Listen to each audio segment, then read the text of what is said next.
Chants of angry NPP MPs. 7 notice they will resist any form of intimidation by government as NIB officials storm the residence of Reverend Ntim Fordjour to execute an arrest warrant. We want to assure the government that we will cooperate if they approach things in a decent manner, but we will not be intimidated. We'll hear from the minority leader Afenyo-Markin, who has made a passionate appeal to President John Dramani Mahama to call his team to order as they demand a bipartisan probe into the activities of suspicious flights that touched down at Care. His Excellency President Mahama, I don't see him as a politician. I see him as a statesman, because his term is his final term. So those who work under him should help him to leave a legacy. What we are experiencing shouldn't be part of his legacy. We have more tonight as the NPP calls for the sacking of Felix Kwakye-Ofosu, insisting the security operatives who were unsuccessful in their arrest acted unconstitutionally. I even applaud the president. The president quickly responded by saying that there should be collaborative investigation. Then all of a sudden, the spokesperson to the president, who is throwing his weight about, and he must be sacked. You're calling for the sacking of Felix Kwakye-Ofosu. Undermining the position of the president. We have details tonight on Top Story. Top Story, as always, is brought to you by Telecel, connecting energies and Holy Insecticide Spray and Coil. Enjoy a holy sleep. My name is Faustina Safo. Please stay for details.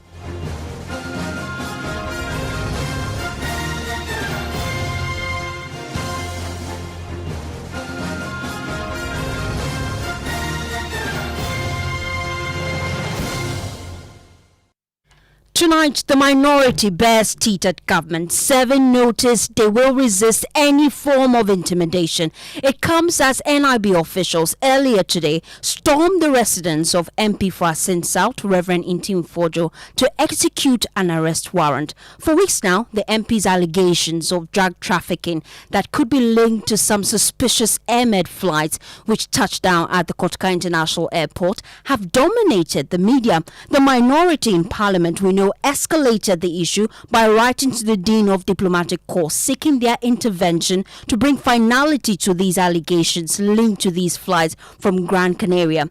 The minority leader Afenyo-Markin today made a passionate appeal to President John Mahama to call his team to order as they serve notice they will resist any form of intimidation. This morning, we heard of this intimidation and harassment from the NIB. We least expected such a step to be taken by government by using agents of the state. Our country is a country of democracy. Yes. And I'm reiterating a point. His Excellency President Mahama, I don't see him as a politician. I see him as a statesman, because his term is his final term. So those who work under him should help him to leave a legacy. What we are experiencing shouldn't be part of his legacy. 4 years is far, but near. Ghana has been in this exercise for years, and we don't need what we've experienced this morning. The caucus expressed a view through its authorized member, Mr. Ntim Fordjour, a reverend minister and a politician. If government disagree with views expressed, government can also tell a side of the story. This is democracy. It's not about we are inviting you, you come with armed men. About 20 of them. We don't need it. If you disagree, you disagree. In any event, the caucus is calling for a bipartisan inquiry into this matter. We should be able to judge all. But, they have de-escalated, they've left, they've gone back to wherever they came from. We want to assure the government that we will cooperate if they approach things in a decent manner. But we will not be intimidated.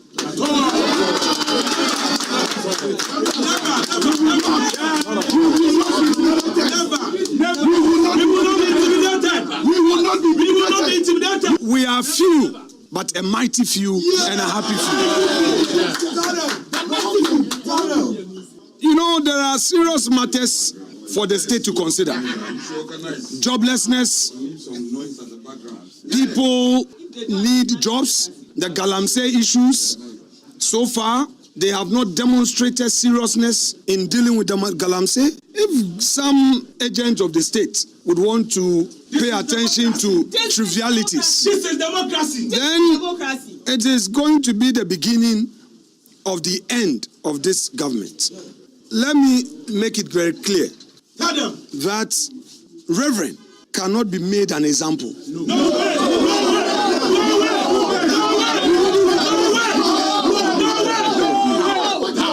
Two,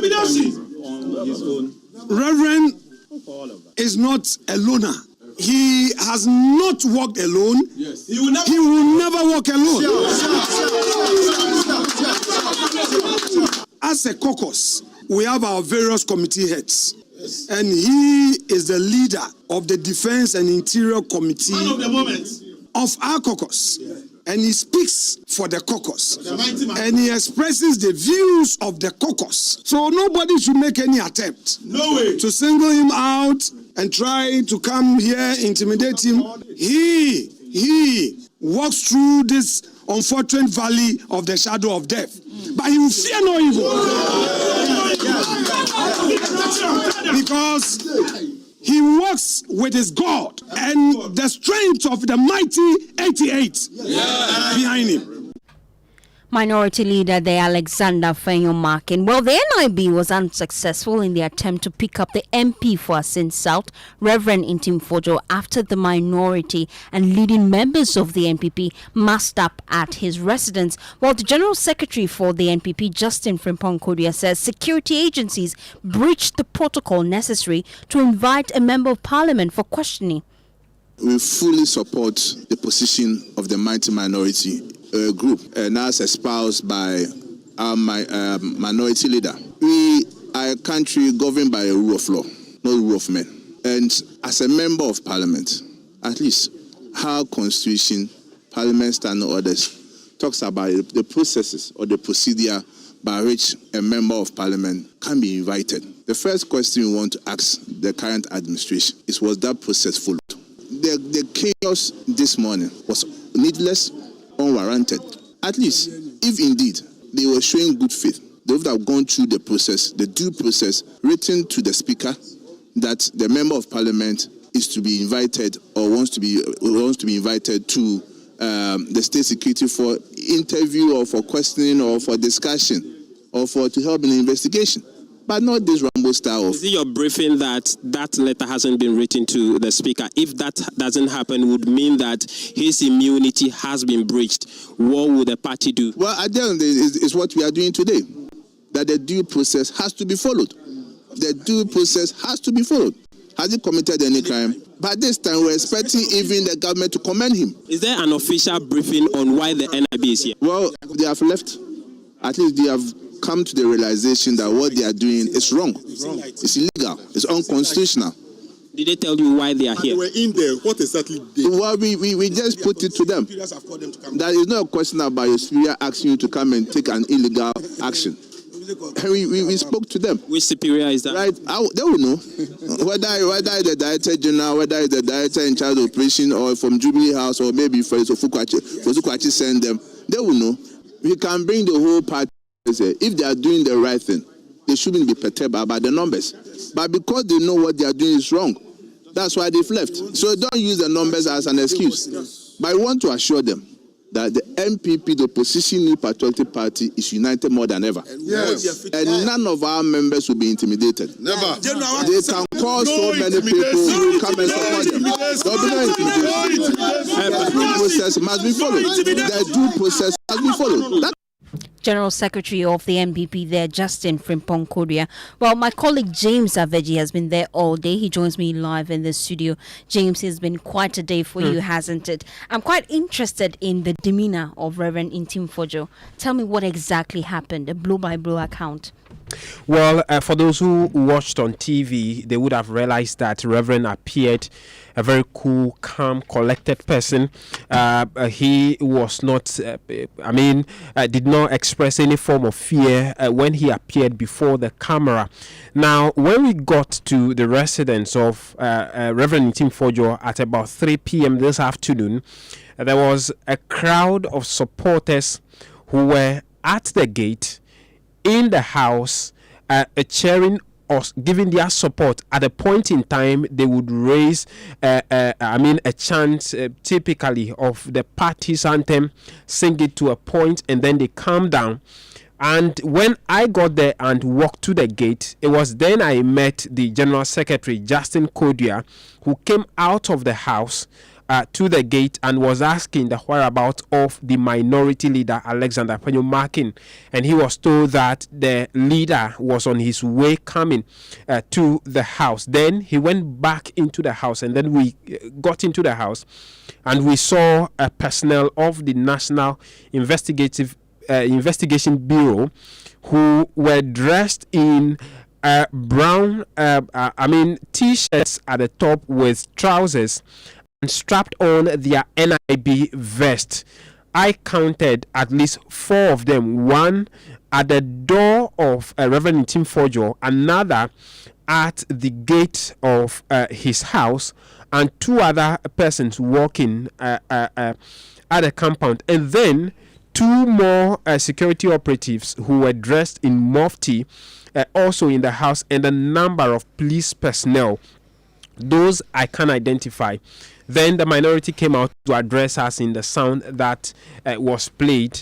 We spoke to a few of them. The minority leader was there in the company of his minority whip, Frank Anodompre. The deputy Habib was there. The former deputy speaker, former deputy finance minister Abinose Asari, and a host of prominent members of the minority, together with the party leadership led by Justin Frimpong-Kodia, whose voice you heard earlier, and the national organizer of the NPP, together with the Deputy General Secretary Haruna Mohammed.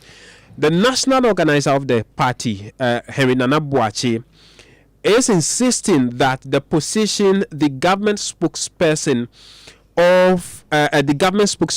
Phyllis Ofosu-Kwakye took on the matter. You remember that he came out with a video explaining what happened to the incoming of those aircraft in question. He believes that his position to the matter, he believes it is in violation of the President John Dramani Mahamad's directive for an investigation into the matter, and therefore he, together with the NPP party, are calling for an immediate dismissal of him from the position of a government spokesperson due to what he has told us over the period and their position on the issue. No intimidation. No intimidation. You feel he's been intimidated? Of course. I mean, we are not going to kowtow to such intimidating tactics from the ruling party. I mean, we have moved beyond days where we deploy state-sponsored arrest. No. What did he say?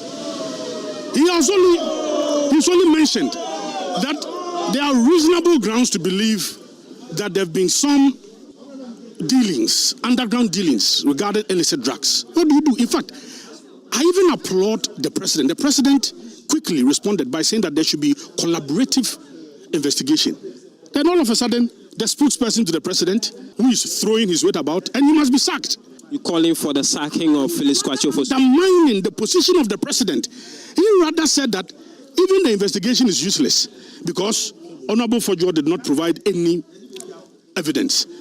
Meanwhile, the president had instructed that there should be a corroborative investigation. And then you, as a spokesperson to the president, you are rather supposed to amplify what the president says and then explain it further. You are rather articulating a position which is contrary to that of the president. Very bizarre. What are they hiding? We're calling for a commission of inquiry.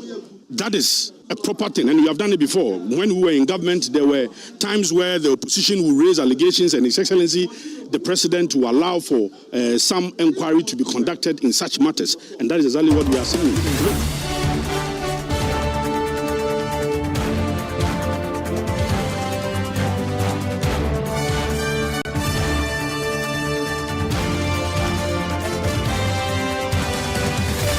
Well, thankfully, I have with me the legal advisor for Reverend Ntim Fordjour, Samuel Atachan, with me here on Top Story. I also have Professor PG Chia. He's a human rights lawyer. We appreciate your time, gentlemen. I'll start with you, Counsel.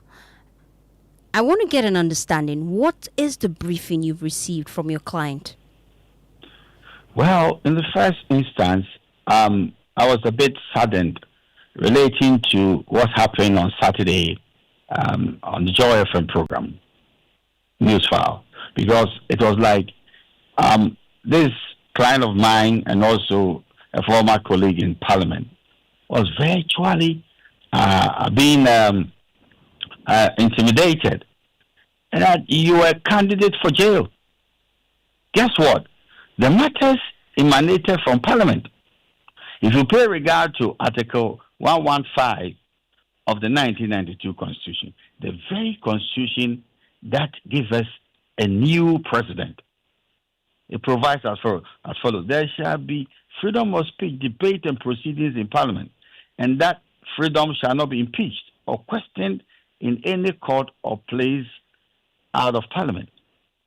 So when a member of Parliament raises an issue on the House floor and it catches national attention, and even there's the necessity to, with all respect, look into the matter, it shouldn't be anything untoward. We should bring us to the point of having, NIB personnel who are holding guns besieging his house to go and arrest him. Because as a matter of fact, when you want to do this kind of arrest, all you need to do is to bring it to the attention of the Speaker. Mr. Speaker, there is a very serious matter of consequence relating to Reverend Ntim Fordjour. Please advise him to meet us. But even now, what is serious, the Speaker has realized that if we are not careful, the members of Parliament can be harassed when they make speeches on the House floor. So he said all the investigative authorities of government should come to the premises of Parliament, and then they will come and do the interrogation. This is what the Speaker has directed, so that you don't go and keep a member of Parliament at your pleasure for hours on end when you're supposed to be doing serious business in the House.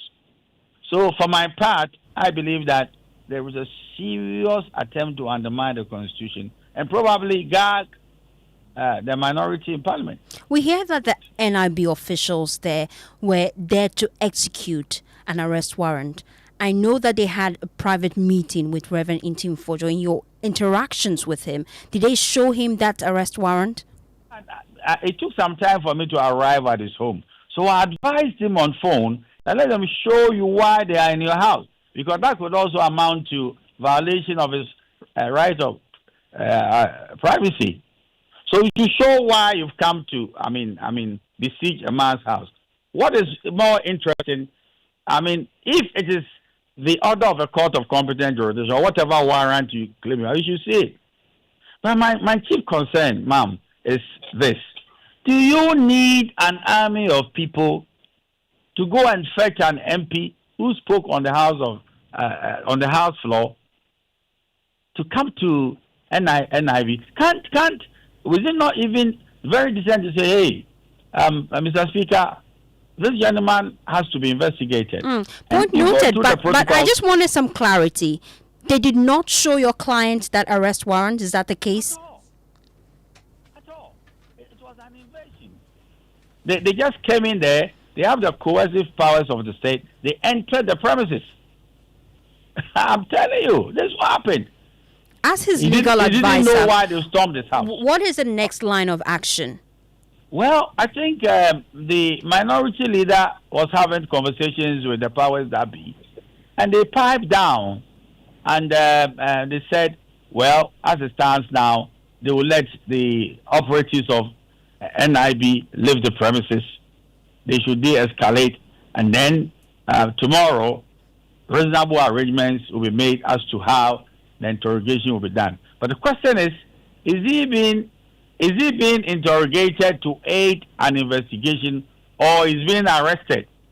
And how can you arrest a member of Parliament probably for spreading false information when the Constitution has made it clear at Article 115 that he has immunity.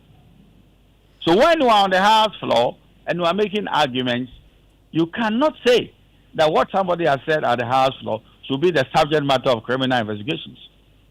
So these are matters of grave consequences for our constitutional democracy, and you look at it. These are legitimate questions you are asking, and I'm wondering, as his legal advisor, what's the next line of action so you can get answers to these questions? Well, what I've heard, and I wish to state it clearly, that the Speaker, has, in his wisdom, has laid down a precedent. Now, when it comes to investigations or interrogation of members of Parliament, they will always give you the space in Parliament and bring all that you require and to come and do your interrogation or investigations. And they've done it for 2 members of Parliament already. So the President is there, and they are trying to get the attention of the Speaker to advise them that the member of Parliament is running now. No, he's not running away. He's not leaving the realm. So don't come across as if you want to blackmail him or intimidate him to stop what he's saying.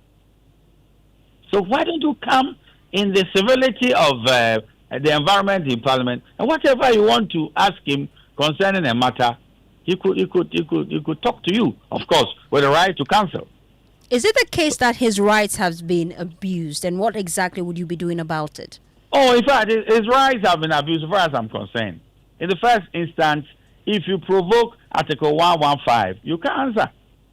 Because all that has happened emanated from his work in Parliament, and he was exercising his powers of. If there are criminal undertones to what he said, is that the way to get help? And are you going to arrest a member of Parliament like a common criminal? And where is he going to? You have the power. You have to look at the power of the Speaker, and the individual will be released to you, and go ahead with all your investigations. Will you be heading to court? In his house and invade his privacy, there are a lot of violations that have taken place, and we'll have to advise him. Will you be heading to court? Well, not yet. A lot of things are being looked at. We want to take proper instructions from him, and they will know next course of action, because we don't want to be running an ambulance as NIB is doing. You don't have to say that. Oh, is it treason? What is it that will make a whole battalion of NIB people go and arrest one man? Was he running away? Has he ever resisted arrest? So when people are trying to resist arrest, then you can take a battalion to go and fetch him. But the man is not even, they've not attempted to arrest him before. Has he pulled the gun so that you need people to surround him and disarm him? So please, what is going on is very untoward and doesn't sit well with our constitutional democracy. Stay with me, Samuel. Let me bring in Professor P.J. Chia. He's a human rights lawyer. Let's just get a sense of what is happening and some legal education, really. The minority says that this raid or this arrest was unwarranted. They say that they breached parliamentary procedure in the attempt to invite the MP for questioning. Educate us. What exactly is the procedure if you want to invite a member of parliament for questioning? Thank you for having me. I think the way this case has been handled, it has been done in a manner that is not very politic, and the application of it has led to serious issues about application of wanton and unrestrained display and exercise of political power by the government in power. I think the first issue is whether, as a member of parliament, the Reverend Honorable Minister could raise the issue that he raised. I think he has that power and that privilege to do that. And it was about questioning something that they have had information on, and it indicated that he didn't have full knowledge of what has happened, and therefore he seemed to be raising the question so that the government can take a careful or second look at what happened with regard to the 2 planes, to be able to see what really what was contained in those flights, so that they'll be able to get to the bottom of the matter. Unfortunately, that was not how the government saw it and inviting him to come and give evidence and so on, puts the case in a different realm altogether, because the Honorable Member of Parliament is not a suspect in the case. And so the approach that was taken has led to this spiraling of the issue out of control. I think that going to the extent of seeking to arrest him in the first place, as I said, it doesn't seem to match what the law says. Well, the And number NIB two, officials say that they went there to execute an arrest warrant, and that's why I wanted some education here. Yes, when it comes that's to what I'm inviting coming a to. member of parliament, I want to know, is it the case that you must always go through the speaker, especially when the house is on recess? Yes, because when the House is on recess, MPs still have parliamentary functions they perform. Some committees do sit and so on. So the procedure is that we go through Parliament. And I not long ago, there were two particular members of Parliament whose cases, I think, went before the Speaker, and he authorized their release for investigation and so on. I think that is what the law prescribes under the Constitution and under the standing orders of Parliament. For a member of Parliament, for the arrest to go through Parliament, and that is through the Speaker of Parliament, before an arrest can be effected. Because the whole idea of this process being put in place is that the police work under the executive, and to avoid a situation where the executive can abuse its powers, this procedure is put in place so as to give some sort of immunity to parliamentarians in the course of doing their work. And what the Honourable Minister did was representing what his caucus has agreed that he, as a member on that committee, should put out there. So he's just voicing out what his caucus has agreed on. And therefore, to single him out and to try to bully him is not right. I think it's setting a bad precedent, and it is portraying the NDC as a government that seems to just want to rely on sheer power. Should Ntim Fordjour decide to press charges, what are the likely issues he can put before? Well, certainly there are rights violations here, even as an ordinary citizen. We don't know if there was an arrest warrant, and but in this particular context, a member of Parliament, like I said, it has to go through a member of the Speaker. So that is a violation of his right as a member of Parliament, because it's an immunity he enjoys from service of process and arrest. So that certainly involves a violation of his rights. You can also place whatever he said under the act on the Whistleblowers Act, that he was giving information about something that was improper that was done, and therefore it should set the stage for investigation to be carried on. And if there's some sort of investigation done by the government, was it clearly done in a way that shows that the other party was involved in the process, or whether it was done in an impartial manner? Okay. Because I see NPP asking for a bipartisan approach to deal with the matter. Thank you so much, Council, for your time here on Newsnight. We also had earlier Samuel Atachan join us here on Newsnight, and that's how we wrap up the bulletin. We have more on Newsnight. My name is Faustina Safo. Over to you, Evan Spencer.